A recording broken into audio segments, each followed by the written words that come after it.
Putri yang Kubuang. Novel, Nyala Mentari. Penulis, Mande Hanifah. Episode 8. Di KBMF sudah tamat ya. Bagi yang gak sabar menunggu boleh langsung kas ke aplikasi.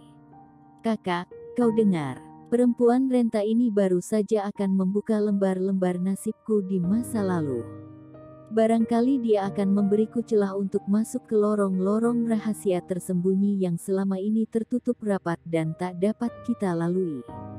Tentang ibu, aku dan mungkin saja kisah kelam mengapa aku bisa sampai di rumah kita yang berhalaman luas dan memiliki telaga.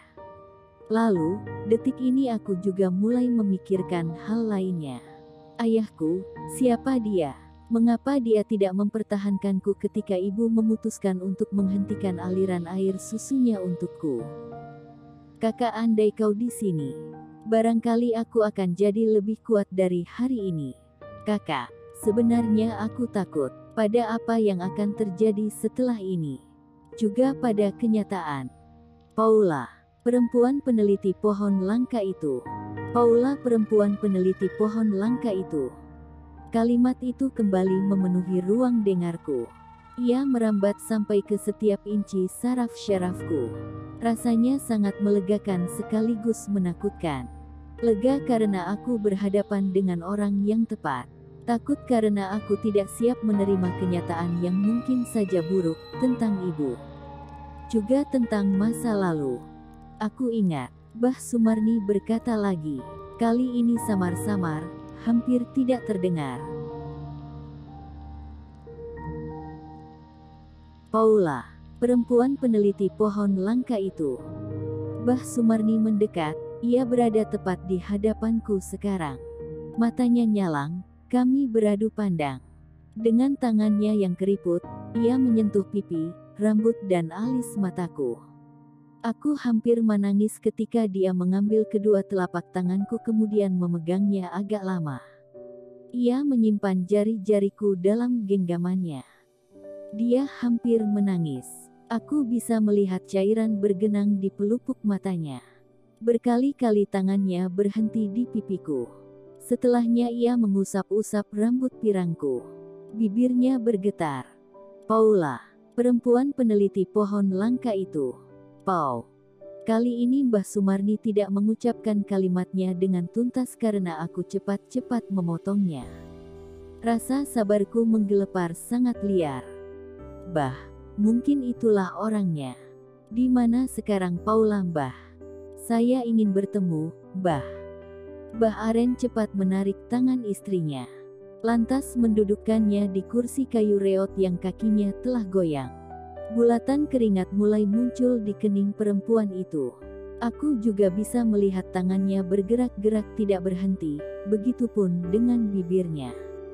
Namun tidak ada lagi suara yang keluar dari sana. Bah, bisakah Mbah memberitahu saya di mana Paula berada?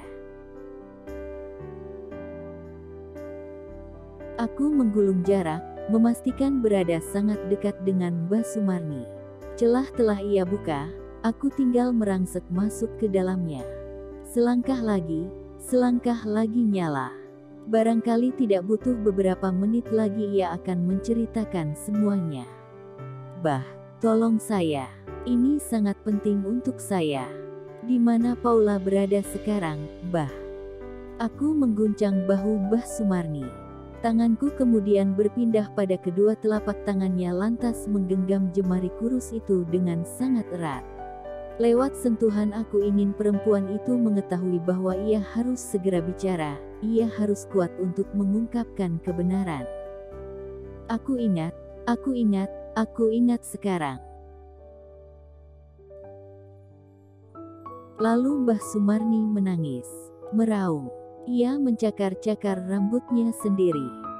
Perempuan peneliti pohon-pohon langka itu. Gusti Allah, aku ingat. Aku menggapai tangan Mbah Sumarni lagi. Kali ini dengan lembut agar ia tidak canggung untuk berbicara. Namun Mbah Aren menepis tanganku. Ia terlihat marah sekarang. Saya mohon pergilah Mbak, istri saya sedang sakit. Dia sering sekali ngelantur seperti ini. Dia tidak tahu siapa itu Paula, Aku juga ndak tahu. Kami tidak kenal.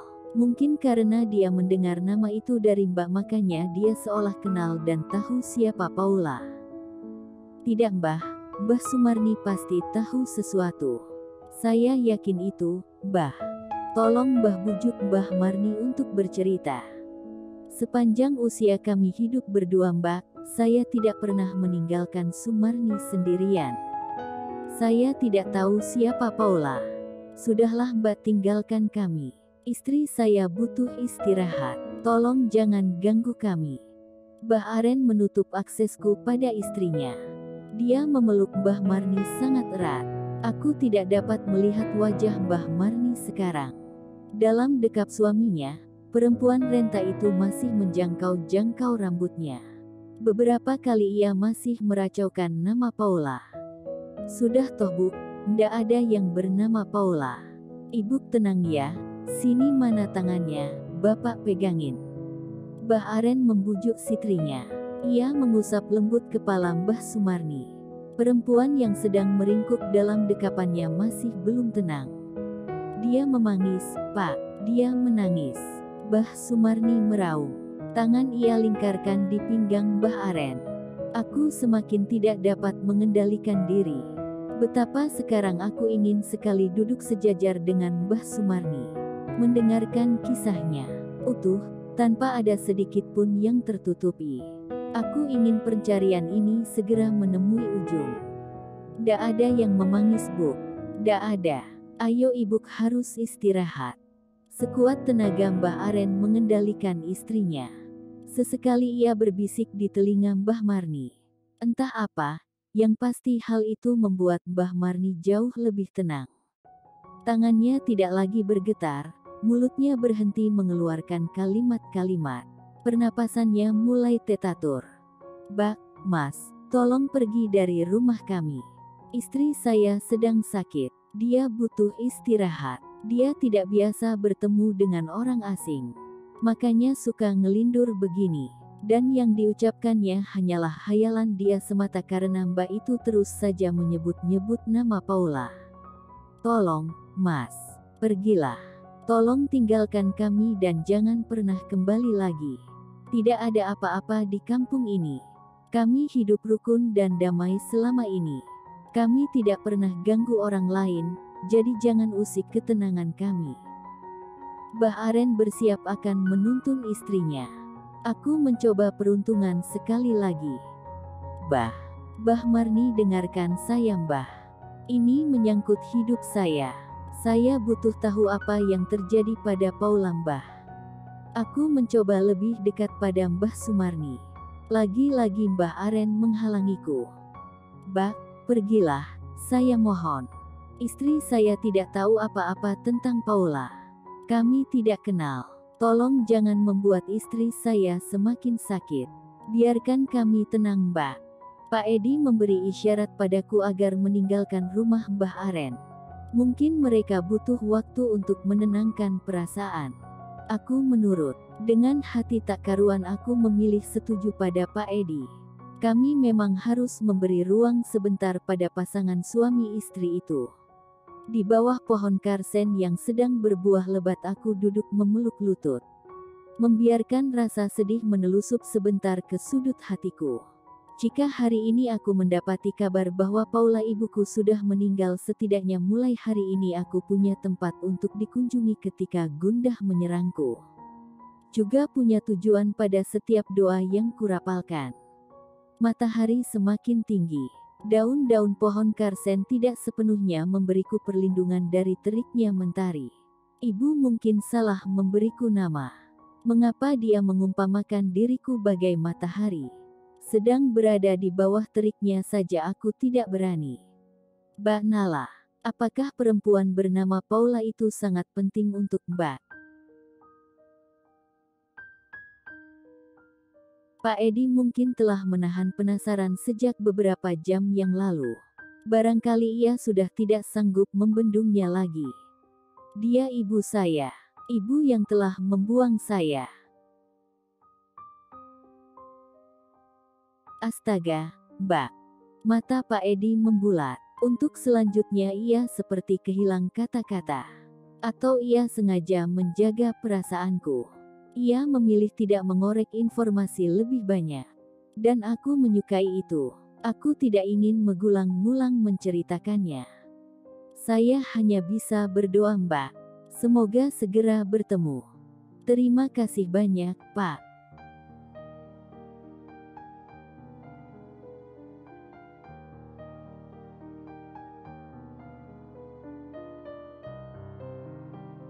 ****. Waktu berlalu begitu cepat, hampir pukul 2 siang sekarang. Pak Edi mulai gelisah. Dari tadi ia sibuk memandangi pintu dan jendela rumah Mbah Aren. Sama sepertiku, mungkin ia juga berharap bahwa seseorang akan keluar dari sana dan membeberkan informasi dengan sukarela. Mbak, apakah tidak sebaiknya kita pergi dulu, kita bisa kembali esok hari? Siapa tahu mereka sudah mau menceritakannya. Saya merasa Mbah Aren itu menyimpan sesuatu. Mbak pasti juga dapat merasakannya. Tidak, Pak. Saya akan menunggu di sini sampai mereka mau bicara. Sampai saya tahu di mana Paula sekarang berada. Bahkan jika saya harus menginap di sini, Pak. Tapi, Mbak, saya tidak bisa menemani Mbak. Maafkan saya. Istri saya sedang hamil besar. Bidan bilang mungkin anak kami akan lahir dan dalam waktu dekat ini. Jadi saya harus siaga toh. Pak Edi pulang dulu saja. Saya tetap akan berada di sini sampai menemukan titik terang. Setidaknya sedikit informasi lagi. Aku membuka tas dengan maksud ingin mengambil beberapa lembar uang untuk Pak Edi. Sebagai jasanya telah membantuku sejauh ini. Andai tidak ada Pak Edi entah bagaimana jadinya pencarian ini. Terima kasih Mbak Nala. Tapi, apakah besok Mbak ingin dijemput? Apa tidak sebaiknya kita menginap di pelayan saja? Besok saya antar lagi ke sini. Mungkin mereka sudah berubah pikiran esok hari. Tidak Pak, saya akan tetap di sini. Bahkan jika mereka sampai hati tidak membiarkan saya masuk. Maafkan saya ya, Mbak. Maaf. Tidak apa-apa Pak. Aku terpaku. Memandangi tubuh Pak Edi yang perlahan semakin mengecil dilenyapkan jarak. Aku sendirian sekarang. Sudah seharusnya begini. Ini masalahku, tanggung jawabku. Pak Edi tentu tidak perlu banyak berkorban untuk itu. Aku merasakan punggungku basah oleh keringat. Matahari pukul 4 sore menyerangku dari arah samping. Pipiku kembali panas. Kulit kepalaku perih. Mataku berkunang-kunang. Tanah tempatku berpijak seperti berputar-putar. Pohon karsen, rumput liar, putri malu dengan bunga serbuk merah jambu seperti berada di puncak kepalaku. Lalu mereka perlahan turun, kemudian naik kembali lalu turun lagi. Tiba-tiba wajah Kakkai muncul di pelupuk mataku. Ia merentangkan tangan. Giginya yang rapi terlihat manis ketika ia menarik ujung bibir untuk sebuah senyuman. Ia mengusap pelipisku yang basah. Titik air itu ia sentuh dengan jemari. Aku seperti tersedot ke masa lalu. Kak, bolehkan aku rindu? Aku merentangkan tangan. Menutup mata pelan-pelan. Berharap Kakkai semakin dekat dan dekat.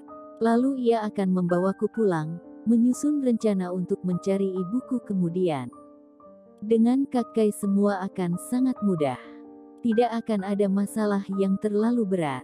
Dia selalu bisa meredakan setiap tangisku. Menyejukkan setiap gerahku. Dia paling tahu bagaimana cara menenangkanku. Bertahanlah adik kecilku, kau sudah sejauh ini. Aku tahu kau mampu. Kakak benar, aku harus bertahan sebentar. Beberapa jam lagi saja. Meski matahari ini akan menggosongkan kulitku. Meski aku harus jatuh tersungkur di bawah pohon karsen, atau menggelepar di sela duri-duri putri malu karena menyerah pada sang surya.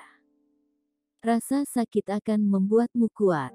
Kau hanya perlu terbiasa. Kakkai berbisik lagi. Lalu ia melepaskan tautan jemari. Aku membuka mata dan menyadari bahwa Kakkai tidak di sini. Ilusi menipuku. Kemudian panas semakin menjadi, merambati seluruh lubang pori-poriku.